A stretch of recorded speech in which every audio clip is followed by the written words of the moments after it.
Raka, seorang pemuda sederhana dari Indonesia, merantau ke Jerman sebagai TKI demi memperbaiki nasib keluarganya. Tak disangka, ia justru ditugaskan merawat seorang wanita bule mantan pramugari bernama Elsa yang mengalami kelumpuhan akibat kecelakaan pesawat. Hari-hari awal mereka penuh kecanggungan dan benturan budaya. Namun, seiring waktu, Raka berhasil menembus tembok emosional Elsa dengan kesabarannya. Setelah 6 bulan yang penuh dengan tawa, air mata, dan ikatan batin yang tak terduga, Elsa melamarnya.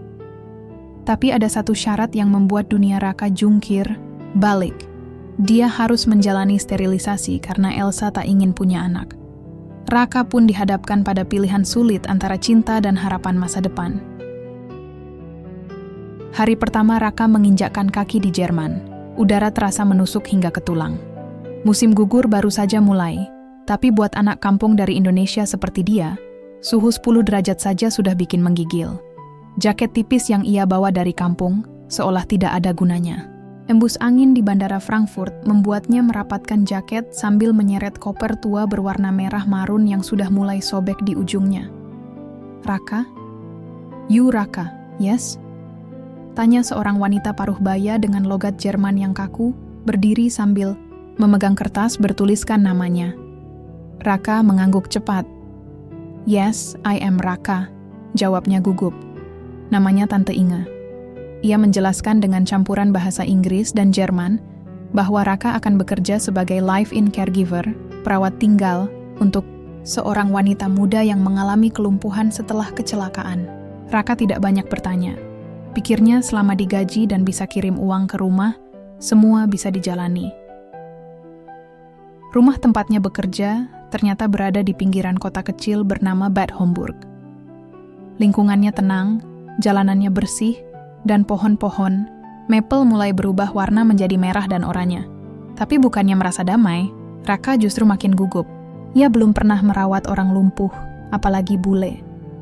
Rumah itu besar, temboknya abu-abu tua, dengan jendela kaca tinggi dan pintu kayu bergaya klasik.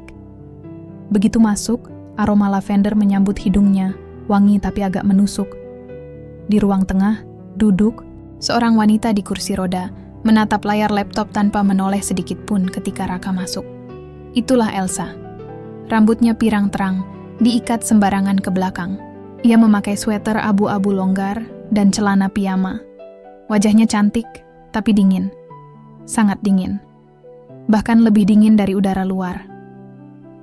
"Halo," sapa Raka dengan senyum kikuk. "My name Raka." Elsa tidak menjawab. Matanya tetap fokus ke layar. Baru beberapa detik kemudian dia berkata tanpa menoleh, "Kamar kamu di atas. Bersihkan dulu dapur, lalu bantu aku mandi jam 4. Raka tercekat.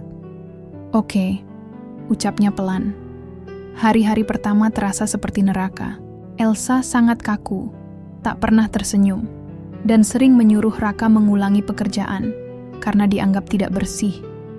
Ia bahkan pernah membuang makanan yang dimasak Raka ke tempat sampah hanya karena kurang garam. "Kalau kamu mau kerja asal-asalan, kamu salah rumah," ucap Elsa suatu sore, matanya tajam menatapnya. Raka mengangguk, menahan emosi. Ia hanya ingat wajah ibunya di kampung yang menunggu kiriman uang bulanan. Semua ini demi keluarga. Namun, di balik sikap kerasnya, Raka mulai memperhatikan hal-hal kecil dari Elsa. Ia selalu mendengarkan lagu klasik saat hujan turun. Ia punya koleksi mug warna-warni yang dipajang rapi di rak dapur. Dan setiap malam, sebelum tidur, ia memandangi foto tua di meja samping tempat tidurnya. Foto seorang wanita berseragam pramugari berdiri di samping pesawat. Raka penasaran, tapi tak berani bertanya. Suatu malam, saat sedang mencuci piring, ia mendengar suara benda jatuh dari lantai 2. Bergegas ia berlari ke atas dan menemukan Elsa tergeletak di lantai dekat tempat tidurnya, kursi rodanya terbalik. "Apa kamu baik-baik saja?" tanya Raka panik, mencoba membantu. "Tinggalkan aku!" bentak Elsa, air matanya mengalir deras. Raka mundur perlahan, tapi tak pergi. Ia duduk di lantai, tak berkata apa-apa. Hanya duduk dan menatap lantai, menunggu Elsa tenang. Setelah 15 menit, suara tangis mereda. Aku benci tubuhku sendiri, gumam Elsa pelan. Nyaris tak terdengar. Raka menoleh. Aku tidak tahu harus bilang apa, tapi aku bisa bantu berdiriin kursi roda dulu ya. Untuk pertama kalinya, Elsa mengangguk pelan. Malam itu jadi titik balik kecil di antara mereka. Elsa mulai lebih sering berbicara, meski masih singkat-singkat. Ia tak lagi membuang makanan buatan Raka, dan kadang bahkan minta dimasakkan sup Indonesia, meski mulutnya masih mengomel soal rasa pedas. Raka tahu, hubungan mereka tidak akan mudah. Tapi di balik dinginnya musim gugur dan kerasnya sikap Elsa, ada sesuatu yang perlahan mencair. Dan ia mulai merasa ingin tinggal lebih lama dari yang direncanakan. Udara di luar makin dingin. Daun-daun maple mulai gugur satu persatu, menumpuk di jalanan seperti karpet alam yang indah tapi sepi. Di dalam rumah, suasana tak kalah sunyi. Elsa tetap menjadi dirinya yang sama, dingin, teratur, dan sulit ditebak. Tapi bagi Raka, setiap perubahan kecil terasa seperti kemenangan. Pagi itu, Raka membuat kopi untuk Elsa. Ia ingat betul, Elsa selalu minum kopi hitam pahit tanpa gula, tanpa susu, tanpa ampun, seperti kepribadiannya. Tapi pagi itu berbeda. Saat Raka menyerahkan secangkir kopi, Elsa hanya menatapnya tanpa bicara. Ada semburat lelah di wajahnya yang biasanya tegas. "Kenapa hari ini tidak menyuruhku ganti filter kopinya dulu?" tanya Raka sambil duduk di seberang meja. Elsa mengangkat alis. "Kamu ingat? Aku lupa. Aku hafal semua. 3 sendok kopi, air 85 derajat, gelas yang warna biru." Elsa tersenyum tipis, sangat tipis. Tapi cukup untuk membuat jantung Raka berdetak lebih cepat. "Kamu terlalu perhatian untuk seseorang yang cuma dibayar 12 euro per jam." Raka nyengir. "Aku juga manusia. Kalau kamu batuk-batuk, aku yang repot." Elsa tertawa. Tawa yang singkat, agak sarkastik, tapi tetap tawa. Itu pertama kalinya Raka mendengarnya. Setelah sarapan, mereka duduk di balkon. Elsa memang tak pernah mau keluar rumah, tapi duduk di balkon baginya adalah kompromi. Angin mengibas rambut pirangnya, dan Raka menatap pemandangan pohon-pohon yang berwarna jingga keemasan. "Apa kamu pernah jatuh cinta, Raka?" tanya Elsa tiba-tiba. Suaranya pelan tapi tajam. Raka tersentak. Iya, pernah. Dulu, waktu SMA." "Apa dia balas perasaanmu?" Raka menggeleng sambil terkekeh. "Enggak. Dia milih cowok yang punya motor gede. Saya cuma punya sepeda ontel." Elsa tertawa lagi. "Lebih lama kali ini." "Aku juga pernah jatuh cinta," katanya kemudian. "Tapi dia mati." Raka menoleh, kaget. Tapi Elsa hanya memandang ke langit. "Pilot. Dia pacarku. Kami biasa terbang bareng. Tapi saat pesawat jatuh, dia tewas seketika. Aku selamat, tapi begini." Ia menunjuk kakinya yang kaku. Raka terdiam. Ia tidak tahu harus berkata apa. Yang bisa ia lakukan hanya duduk diam di sebelah Elsa, menemani dalam keheningan. Setelah sore itu, Raka merasa Elsa mulai berubah. Bukan secara besar-besaran, tapi cukup untuk membuat pekerjaan terasa lebih ringan. Elsa mulai bertanya tentang Indonesia, tentang makanan pedas, tentang keluarga Raka, dan bahkan tentang cita-cita masa kecilnya. "Aku pengen punya 5 anak," kata Raka suatu malam saat sedang menyuapi Elsa makan malam. Elsa terdiam beberapa saat. "Kenapa 5? Biar rumah ramai. Kalau satu anak sakit, yang lain bisa bantu. Kalau satu gagal, yang lain bisa banggakan ibu. Aku cuma anak tunggal. Sepi banget rasanya." Elsa mengangguk pelan, tapi ekspresinya berubah sendu. Raka tahu, topik anak-anak bukan hal yang nyaman untuk Elsa.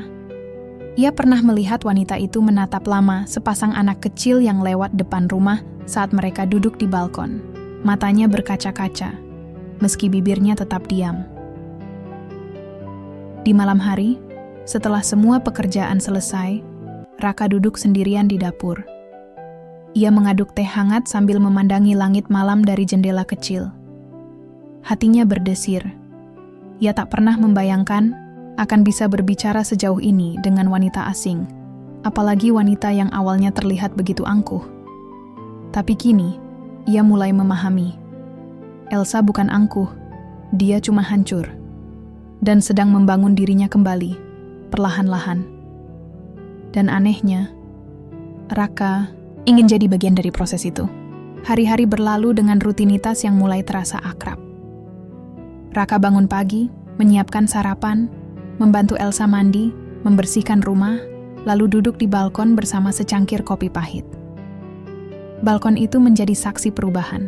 Dari tatapan sinis menjadi percakapan, dari keheningan menjadi tawa kecil yang janggal namun jujur. Musim gugur mendekati akhir, daun-daun mulai menghitam di ujungnya, pertanda musim dingin sebentar lagi datang. Pagi itu, Elsa terlihat lesu, matanya bengkak seperti habis menangis semalaman. Tapi ketika Raka datang membawakan kopi dan roti panggang dengan selai aprikot favoritnya, dia tetap berkata, "Danke, kamu mimpi buruk?" Tanya Raka pelan sambil duduk di kursi plastik di sebelahnya. Elsa hanya menatap kosong ke jalanan. Hari ini ulang tahun kematiannya. Pilot itu? Raka menyesal langsung bertanya, tapi Elsa tidak marah. Dia mengangguk. Pelan. 2 tahun lalu. Seharusnya hari ini kami liburan ke Spanyol. Tapi yang datang ke rumahku justru peti jenazah. Raka menelan ludah, bingung bagaimana harus merespons. Ia hanya mengambilkan selimut tambahan dan menutupinya ke bahu Elsa. Kalau kamu pengen cerita, aku di sini. Elsa menghela napas panjang. Matanya masih menatap jalanan, tapi suaranya mulai bercerita. Namanya Leon. Kami bertemu di Bandara Frankfurt, sama-sama muda dan haus terbang. Aku pramugari magang, dia baru jadi co-pilot. Kami langsung cocok, kayak magnet. Terbang bersamanya rasanya aman. Kami sudah merancang hidup, pindah ke Portugal, buka restoran kecil, punya anjing, bukan anak. Kami berdua sepakat, tidak ingin punya anak. Raka menoleh cepat. Kenapa? Elsa menatap Raka sebentar, lalu kembali melihat keluar. Kami tumbuh dari keluarga yang kacau. Orang tua cerai, ayahku pecandu, ibuku terlalu sibuk selingkuh. Aku tidak mau ulangi kesalahan itu. Punya anak itu tanggung jawab besar. Terlalu besar. Raka hanya mengangguk. Ada jeda panjang dalam percakapan mereka, hanya suara burung gagak dari kejauhan yang terdengar. Sejak dia meninggal, aku seperti ikut mati. Badanku lumpuh, hidupku lumpuh, gumam Elsa. Sampai kamu datang. Raka kaget. Ia menoleh, bertatapan langsung dengan Elsa untuk pertama kalinya hari itu. Aku? Tanyanya ragu. Elsa tersenyum tipis. Kamu cerewet, bawel, dan kadang terlalu polos, tapi kamu sabar. Kamu manusia pertama yang tetap tinggal meski aku bentak-bentak. Raka tertawa kecil. Aku takut gaji dipotong kalau pulang. Itu aja alasannya. Elsa ikut tertawa. Tawa yang jujur, bebas. Entah kenapa, tawa itu terasa hangat di dada Raka. Hari itu mereka duduk lebih lama dari biasanya. Elsa bercerita tentang kota-kota yang pernah ia kunjungi. Tokyo, Roma, Dubai, Bali. Ia bilang, Bali adalah satu-satunya tempat yang membuatnya merasa damai. Kamu harus ajak aku ke sana nanti. Katanya tiba-tiba. Raka terdiam. Kalau kamu mau, aku bonceng naik motor. Candanya, mencoba mencairkan suasana. Elsa tersenyum, lalu matanya melembut. Raka, kalau kamu tetap sabar merawat aku 6 bulan ini, mungkin kita bisa ke sana. Raka menelan ludah. Dadanya berdebar, tapi dia pura-pura santai. 6 bulan masih lama. Bisa aja kamu bosen sama aku minggu depan. Elsa tidak menjawab, tapi senyum kecil di wajahnya cukup jadi jawaban. Malamnya, saat semua pekerjaan selesai dan Elsa sudah tidur, Raka duduk sendirian di dapur. Ia menyalakan radio kecil warisan kakeknya, memutar lagu-lagu lama dari YouTube. Perasaannya campur aduk. Elsa bukan sekadar pasien sekarang. Ia mulai jadi teman. Atau Lebih dari itu, Raka belum tahu. Yang pasti, setiap kali gadis bule itu tertawa atau menatapnya dengan sorot mata berbeda, hatinya ikut bergetar. Tapi Raka juga tahu satu hal pasti. Dia mulai ingin tinggal lebih lama. Bukan karena uang, tapi karena Elsa. Waktu terasa berlari. Salju pertama turun pagi itu, menutupi jalanan, atap rumah, dan balkon tempat mereka biasa duduk. Raka mengenakan jaket tebal dan menyiapkan teh panas, bukan lagi kopi. Elsa bilang tubuhnya sudah tak tahan pahit dan dingin. Di saat bersamaan, hari-hari belakangan terasa lebih tenang. Elsa jadi lebih terbuka, lebih sering tersenyum, bahkan mulai meminta Raka mengajarinya beberapa kata dalam bahasa Indonesia. Tapi di balik semua kehangatan itu, Raka bisa merasakan ada sesuatu yang belum selesai, luka yang belum sembuh, dan luka itu mulai merambat ke dirinya. Suatu malam ketika salju turun semakin deras, Elsa memanggil Raka ke ruang tamu. Di sana ia duduk di kursi rodanya, mengenakan gaun putih sederhana dan riasan tipis di wajahnya. "Aku mau bicara," katanya singkat. Raka duduk, hatinya gelisah. "Ada apa?" Elsa menatapnya lama. "Sudah 6 bulan kamu di sini. Kamu bisa saja pergi, tapi kamu tetap tinggal. Aku menghargainya." Raka tersenyum kecil. "Aku nggak punya alasan untuk pergi. Kamu orang baik meski kadang nyebelin." Elsa tertawa. Tapi kali ini tawanya pendek. Lalu ia menarik napas panjang, serius. "Aku ingin kamu tetap tinggal. Bukan sebagai pekerja, tapi sebagai pasangan." Dunia Raka seperti berhenti. Ia menatap Elsa, mencoba memahami maksudnya. "Maksud, kamu menikah?" tanyanya, nyaris berbisik. Elsa mengangguk. "Ya, aku ingin kamu menjadi suamiku." Raka berdiri dari kursinya, setengah terkejut, setengah bingung. "Kamu serius?" Wajahnya memerah. "Aku tidak sedang bercanda, Raka," jawab Elsa tenang. "Aku tidak pernah seserius ini dalam hidupku." Henning menguasai ruangan selama beberapa detik. Lalu Raka berjalan mendekat. Duduk di lantai tepat di depan kursi roda. "Elsa, aku nggak nyangka kamu akan ngomong begini. Tapi jujur, aku juga merasa sesuatu. Aku sayang kamu, Els." Elsa menunduk, lalu mengangkat wajahnya kembali. "Tapi," lanjut Raka. "Kenapa tiba-tiba?" Elsa menggigit bibir bawahnya. Lalu dengan nada yang datar tapi mengiris, ia berkata, "Ada satu syarat kalau kamu mau menikah denganku. Kamu harus setuju untuk disteril. Aku tidak ingin punya anak, Raka. Selamanya." Raka terdiam. Kata-kata itu terasa seperti guntur yang menyambar pelan tapi menghancurkan. "Aku harus disteril?" Suaranya nyaris tak terdengar. Elsa mengangguk. "Aku sudah mantap. Aku tidak bisa mengurus anak. Aku tidak percaya bisa menjadi ibu yang baik. Dan aku tidak mau anak itu hidup dalam rasa takut kehilangan, seperti aku." Raka bangkit berdiri, berjalan ke jendela, memandangi salju yang semakin tebal di luar. "Els, kamu tahu aku pengen punya anak, kan? Aku pernah cerita. Aku pengen rumah yang rame. Aku pengen jadi bapak."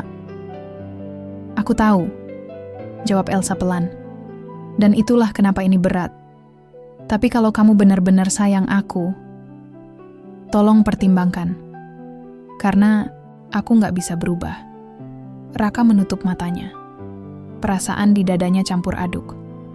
Di satu sisi, ada cinta yang tumbuh dan menghangatkan hari-harinya.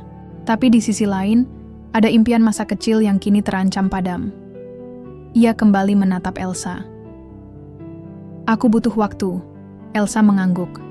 "Ambil waktumu, tapi jangan terlalu lama. Karena aku juga butuh kepastian." Malam itu, Raka tak bisa tidur. Ia duduk sendirian di dapur, menatap cangkir kosong di depannya. Mencintai Elsa ternyata tidak sesederhana yang ia kira. Perempuan itu kuat, jujur, dan penuh luka. Tapi apakah cintanya cukup untuk mengorbankan impian terbesar dalam hidupnya? Atau justru cinta sejati adalah ketika kau rela kehilangan sesuatu untuk seseorang? Salju terus turun, dan hati Raka semakin membeku dalam kebimbangan. Raka mulai menjauh. Tidak dengan cara kasar atau frontal, tapi cukup terasa. Obrolan mereka tak lagi sering. Balkon yang dulu ramai oleh tawa kini lebih banyak diisi oleh angin dingin dan keheningan. Raka masih merawat Elsa dengan baik, tapi tanpa candaan, tanpa pelesetan-pelesetan aneh yang biasa ia lontarkan. Elsa bisa merasakannya. Tatapan Raka tak sehangat dulu, senyumannya lebih tipis. Dan setiap kali Elsa mencoba membahas tentang pernikahan atau syarat yang ia ajukan, Raka hanya berkata, "Aku belum siap jawab sekarang." Bagi Elsa, itu sudah cukup jadi jawaban. Sore itu, mereka duduk di balkon. Salju menipis, tapi udara masih menusuk. Raka membawa 2 cangkir teh, meletakkannya di meja kecil di antara mereka, lalu duduk. Tanpa suara, Elsa memandangnya lama. "Apa kamu marah padaku?" Raka menggeleng. "Enggak, aku cuman bingung." "Karena syaratku?" "Karena semuanya," jawab Raka jujur. "Kamu tahu kan aku anak tunggal. Ibuku di kampung sendirian. Satu-satunya harapan beliau ya aku. Dia pengin punya cucu. Aku juga pengin punya keluarga yang lengkap, yang dulu nggak aku punya." Elsa menunduk, menggigit bibir bawahnya. "Aku nggak bisa kasih itu," gumamnya lirih. "Kalau kamu maksa, aku yang bakal menderita seumur hidup." Raka memejamkan mata. Hatinya terasa perih. Ia mencintai Elsa, tapi mencintai tak selalu cukup. "Aku sayang kamu, Els, tapi aku juga punya mimpi, dan kamu minta aku buang mimpi itu." Elsa mengangkat wajahnya. Matanya memerah. "Aku nggak minta kamu buang mimpi, Raka. Aku cuma minta kamu memilih." Bukankah itu sama aja? Keheningan menggantung di udara. Salju mulai turun tipis. Suasana seperti tahu bahwa 2 hati sedang saling melukai. Beberapa hari setelah percakapan itu, Raka mulai keluar rumah lebih sering. Ia bilang ingin mencari udara segar, tapi Elsa tahu Raka sedang mencari jawabannya sendiri. Sampai suatu malam, Raka pulang lebih lambat dari biasanya. Wajahnya lesu, jaketnya basah. Ia masuk ke dapur tanpa menyapa Elsa yang menunggunya di ruang tamu. "Aku nungguin kamu," kata Elsa. Raka berhenti di ambang pintu dapur, lalu memutar tubuh pelan. Tatapannya letih. "Aku habis nelpon ibu di kampung," katanya. Elsa diam. "Aku tanya pendapatnya soal steril, soal menikah sama orang yang nggak mau punya anak." Elsa menelan ludah. "Apa kata beliau?" Beliau nangis. Suara Raka pecah. Bukan karena marah, tapi karena kecewa. "Karena aku bilang, kemungkinan aku nggak bakal bisa kasih cucu." Elsa menunduk. Dadanya ngilu. "Aku tahu kamu punya luka, Els. Tapi kenapa luka itu harus diturunkan ke aku juga?" Elsa menahan air mata. "Karena aku takut, Rak. Aku takut suatu hari nanti kamu menyesal, lalu membenciku. Lebih baik sekarang kamu pergi sebelum itu terjadi." Raka melangkah pelan, duduk di samping Elsa. Ia menggenggam tangan gadis itu erat. "Aku nggak akan pernah benci kamu, Elsa. Tapi aku juga nggak bisa bohong sama diriku sendiri." Keduanya terdiam. Lama. Hanya suara detik jam dinding dan napas berat yang terdengar. Lalu, dengan suara bergetar, Raka berkata, "Besok aku pulang ke kampung. Sebentar aja, aku perlu lihat ibu dan lihat apa yang sebenarnya aku cari dalam hidup." Elsa tak menjawab, hanya menatap Raka dalam-dalam. Dan kali ini, tatapan itu bukan marah, bukan kecewa, tapi penuh luka yang pasrah. Raka berdiri, mencium kening Elsa singkat. "Jaga diri ya, Els." Saat Raka melangkah keluar dari ruangan, Elsa menahan isak yang hampir pecah. Tapi sebelum Raka benar-benar pergi, ia berkata lirih, "Kalau kamu nggak kembali, aku akan mengerti." Dan untuk pertama kalinya sejak Elsa lumpuh, air matanya jatuh bukan karena rasa sakit di tubuh, tapi karena rasa kehilangan yang tak bisa diselamatkan. Udara tropis langsung menyergap begitu Raka keluar dari bandara. Keringatnya mengalir meski baru beberapa langkah, dan bau tanah basah setelah hujan seolah menyambutnya kembali ke akar. Pulang. Setelah setahun lebih di Jerman, kata itu terasa asing, namun hangat. Ibu menyambutnya dengan peluk hangat di depan rumah kecil yang cat temboknya sudah mulai pudar. "Anakku pulang juga," ucapnya sambil mengusap punggung Raka yang diam-diam menahan air mata. Malamnya, mereka duduk di beranda, hanya diterangi lampu temaram dan suara jangkrik. Ibu membuat teh manis hangat, seperti biasa. Jadi, ucap ibu pelan. Perempuan Jerman itu cantik. Raka tersenyum miris. Cantik. Tapi bukan itu yang bikin aku sayang. Ibu menatapnya dengan penuh kasih. Kamu sayang karena kamu tahu dia butuh kamu ya? Ya, tapi dia juga kuat dan keras kepala. Raka tertawa kecil. Tapi aku nyaman sama dia, Bu. Tenang. Lalu kenapa kamu pulang? Raka terdiam. Lalu pelan-pelan ia bercerita tentang semuanya. Tentang kecelakaan Elsa, tentang kursi roda, tentang luka batinnya, tentang tawaran pernikahan, dan syarat yang menyertainya. Wajah ibu sempat mengeras, tapi lalu luluh. Ia diam lama, mengaduk teh tanpa benar-benar ingin meminumnya. Aku ngerti kenapa kamu bingung, Nak, kata ibu akhirnya. Kamu cuma pengen bahagia. Dan kamu takut kehilangan kesempatan jadi ayah. Raka mengangguk. Tapi kamu juga takut kehilangan dia, kan? Raka menatap ibunya. Iya, aku takut banget, Bu. Ibu menarik napas panjang. Raka, menjadi orang tua bukan soal darah. Kadang, kamu bisa jadi ayah bahkan tanpa harus punya anak sendiri. Tapi, kalau kamu punya mimpi itu dari kecil, dan kamu buang mimpi itu cuma demi seseorang, pastikan kamu gak akan menyesal. Karena kalau nanti kamu menyesal, yang kamu cintai itu juga akan ikut terluka. Malam itu Raka tidak tidur. Ia duduk sendirian di tepi sawah belakang rumah, memandangi bintang-bintang yang berserakan di langit seperti pertanda-pertanda yang enggan memberi jawaban. Ia mengingat semua yang pernah Elsa katakan, tentang rasa takut, kehilangan, trauma masa lalu. Ia tahu Elsa bukan tak ingin memberi keturunan karena ego, tapi karena luka yang belum sembuh. Dan untuk pertama kalinya, Raka bertanya pada dirinya sendiri, apakah aku mencintainya cukup dalam sampai rela tidak punya anak? Pagi harinya, sebelum ayam berkokok kedua kali, Raka mengemasi ranselnya. Ibu menyusul ke depan rumah. Cepat sekali pulangnya. Raka tersenyum. Aku cuma perlu dengar dari ibu. Jawabannya sudah aku tahu dari dulu. Ibu memeluk Raka dengan erat. Jangan lupa bahagia ya, Nak. Dan jangan pernah membenci diri sendiri kalau suatu hari kamu rindu jadi ayah. Raka tak bisa menjawab. Ia hanya mengangguk dan menatap langit pagi yang mulai terang. Pesawat yang membawanya kembali ke Jerman terasa seperti membawa hati yang baru. Masih dengan luka, tapi lebih mantap. Sesampainya di rumah Elsa, suasana terasa sepi. Ia masuk pelan, mendapati ruang tamu kosong. Hanya ada secarik kertas di meja, dengan tulisan tangan Elsa. Aku pergi ke rumah sakit untuk fisioterapi.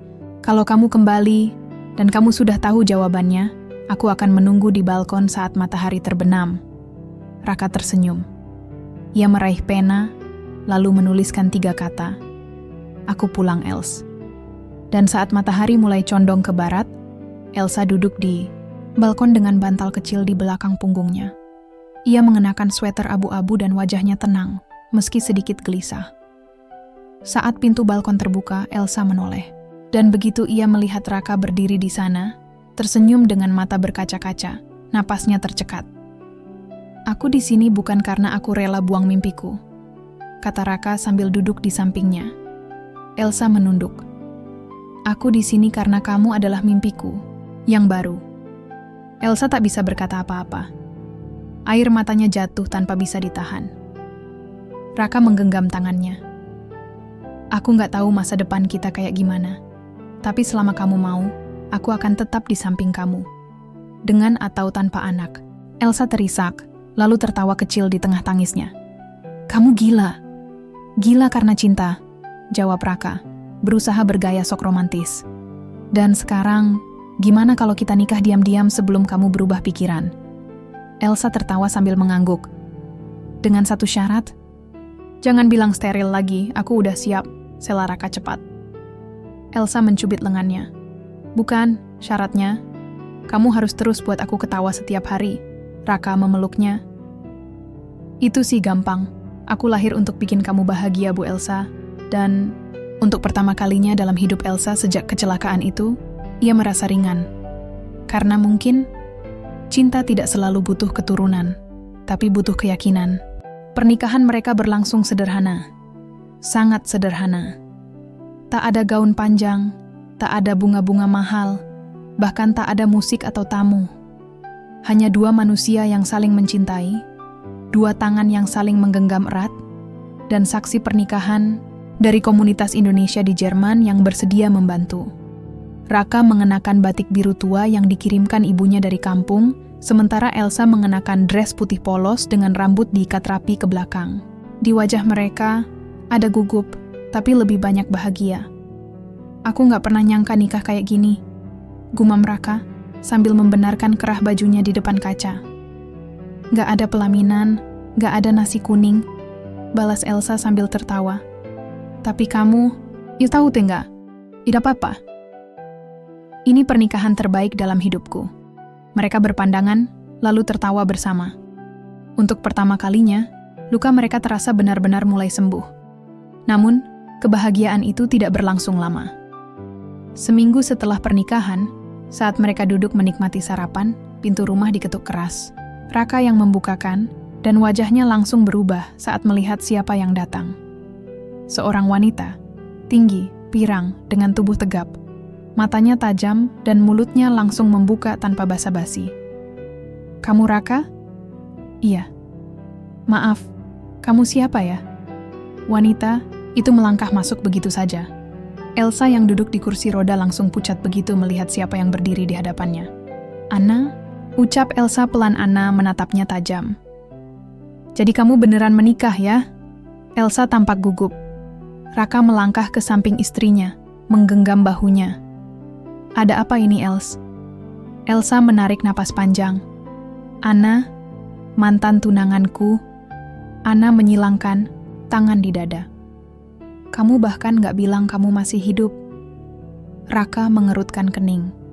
Tunggu, kamu kira dia meninggal? Anna tertawa sinis. Aku kira dia pergi selamanya. Setelah kecelakaan itu, dia hilang. Gak jawab email, telepon, pesan. Aku cari ke rumah sakit, dia udah pindah. Aku pikir dia gak mau aku tahu kondisinya. Dan sekarang, dia menikah sama TKI dari Indonesia. Elsa menunduk, wajahnya penuh rasa bersalah. Anna, aku takut kamu hanya akan kasihan kalau tahu kondisiku. Aku malu. Aku gak ingin kamu tinggal sama aku karena rasa bersalah. Anna melangkah lebih dekat. Aku mencintaimu, Els. Aku menunggumu. Aku tidak peduli kamu lumpuh atau tidak. Tapi kamu pergi begitu saja. Raka merasa dadanya sesak. Ini bukan hanya tentang mantan tunangan. Ini tentang masa lalu Elsa yang belum selesai. Dan kini, menghantam mereka tepat setelah mereka mulai membangun bahagia yang rapuh. Elsa menggeleng pelan. Aku bukan perempuan. Yang dulu, Anna. Aku sudah berubah. Aku memilih Raka. Anna menatap Raka dengan pandangan penuh luka. Dan kamu? Apa kamu yakin dia menikahimu karena cinta, bukan karena uang atau tempat tinggal? Raka menatap balik dengan tenang. Aku mencintai Elsa bahkan sebelum tahu dia punya harta. Bahkan waktu dia galak, nyebelin, dan nyuruh aku ambil air 10 kali sehari. Elsa tak bisa menahan senyum tipisnya. Anna menunduk, lalu tersenyum pahit. Kalau begitu, selamat. Aku cuma ingin tahu kamu baik-baik saja. Sekarang aku tahu. Ia berbalik dan melangkah pergi, meninggalkan keheningan di ruang tamu yang sempit itu. Setelah pintu tertutup, Elsa menatap Raka. Maaf, aku gak pernah cerita soal Anna. Aku takut. Raka menggeleng dan menarik Elsa ke pelukannya. Aku gak butuh tahu semua masa lalumu, Els. Selama kamu yakin aku masa depanmu. Mereka berpelukan dalam diam. Luka lama memang susah sembuh. Tapi setidaknya, mereka tak lagi sendiri untuk melewatinya. Dan di hari itu, Raka dan Elsa belajar satu hal penting. Cinta Bukan tentang siapa yang datang lebih dulu, tapi siapa yang rela bertahan sampai akhir. Pagi itu, salju mulai mencair. Musim semi akhirnya tiba di Jerman. Pohon-pohon di taman, tak jauh dari rumah mereka mulai bertunas kembali. Dan di antara itu semua, Raka sedang mendorong kursi roda Elsa, menyusuri jalan setapak yang dipenuhi kelopak, bunga yang berguguran dari dahan. "Waktu cepet banget ya berlalu," kata Elsa pelan. Raka menoleh, tersenyum. "Dulu kamu galak banget waktu pertama kali aku kerja di rumahmu," Elsa menyengir. "Dan kamu kampungan banget waktu itu, gak ngerti tata krama sama sekali." Mereka tertawa bersama, tawa yang kini terdengar jauh lebih bebas. Sudah hampir 1 tahun sejak kecelakaan yang merenggut masa depan Elsa sebagai pramugari, dan hampir 1 tahun pula sejak Raka datang ke hidupnya. Awalnya sebagai TKI, lalu perawat, lalu suami, dan sekarang sahabat sekaligus cinta sejatinya. Keputusan untuk menikah tetap mereka jalani, meskipun tak sesuai dengan bayangan orang kebanyakan. Tidak ada pesta, tidak ada restu dari semua pihak, dan terlebih, ada syarat yang terus menggantung dalam hati Raka: sterilisasi. Namun, seminggu setelah Anna datang dan membuka mata Elsa, bahwa ia tidak bisa terus hidup dengan rasa takut, semuanya berubah. Elsa menolak syarat lamaran yang dulu ia ajukan sendiri. "Aku gak mau kamu kehilangan sesuatu yang penting buatmu hanya karena aku takut. Kalau kamu pengen punya anak, kita bisa cari cara. Kita bisa adopsi. Kita bisa pertimbangkan surogasi nanti. Atau kita hidup berdua aja. Tapi semua itu harus jadi keputusan bersama, bukan paksaan sepihak dariku." Raka, dengan air mata yang hampir tumpah waktu itu, hanya menjawab pelan, "Aku cuma butuh kamu, itu aja." Dan sejak saat itu, mereka hidup dengan janji baru, menemukan bentuk bahagia mereka sendiri. Tak harus sempurna, tak harus seperti orang lain, tapi cukup untuk membuat mereka saling bertahan. Hari ini, mereka duduk di bangku taman. Raka membuka kotak bekal berisi nasi goreng sisa tadi malam.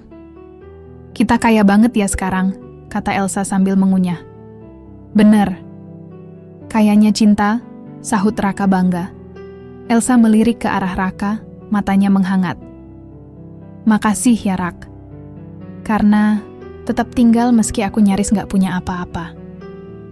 Raka menggeleng. "Justru karena kamu pernah kehilangan segalanya, kamu jadi punya segalanya. Kamu punya hati yang tulus. Dan aku cuma butuh itu." Salju terakhir dari musim dingin akhirnya benar-benar mencair, bunga-bunga mekar, dan 2 insan yang dulunya tak saling kenal bahkan beda dunia, kini saling genggam tangan menatap masa depan bersama. Mereka tahu masa depan bukan tanpa tantangan, tapi mereka juga tahu cinta yang diperjuangkan tanpa syarat akan selalu punya rumah. Dan rumah itu adalah satu sama lain. Tamat.